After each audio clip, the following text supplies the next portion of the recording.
A 28-year-old Russian man named Artyom Sidorkin started having severe chest pains, and at first he tried to ignore it, but it got so bad he could barely stand up, and then he began coughing up blood, and so finally he went to the emergency room. When he got there, even before the doctors examined him, just based on the way he presented to them, being pale in the face and hunched over and very sick looking, they assumed this must be something very serious. So that day they brought Mr. Sidorkin in for an examination, and after talking to him and hearing about all of his symptoms and just looking at him, the assumption was he probably has a tumor in his lungs. So they sent him in for an x-ray, and afterwards the radiologist looked at the x-ray and confirmed that, yep, there is a mass growing inside of your lungs. And so before they went to just start removing huge pieces of his lung, they told him that they would like to do a biopsy where they remove a small piece of the tissue and test it to see if it's cancerous or not. And so Mr. Sidorkin is terrified, but he says okay, he schedules his surgery, he goes in a couple days later, and the surgeon pulls out a piece of his lung tissue, and as it's sitting on the tray,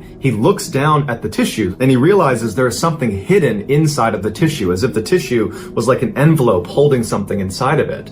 And so he opened it up, and there, growing on the side of his lung, was a small fir tree. It was 5 centimeters long, it was green, it looked very lively, it was just a thriving little tree. The doctors believed Mr. Sidorkin, who was a botanist, had inhaled a seed of a fir tree, and it got lodged inside of his lung tissue. And then as it grew, its pine needles began piercing his blood capillaries, causing him to cough up blood. After the discovery of what was inside of his lung, a spokeswoman for the Royal Botanic Gardens in London said that it is possible for a seed to germinate inside of the dark, damp conditions inside of a lung, but it is unbelievably bizarre. When doctors informed Mr. Sidorkin that he did not have cancer, he had a tree, Mr. Sidorkin was shocked, and he said, "I never got the sense that there was a tree growing inside of me." But more than shocked, he was just relieved that he was cancer-free. There is a picture of this tree inside of his lung tissue, but it's a bit graphic, so if you want to see it, go ahead and Google tree in lung, and I'm sure you'll find it.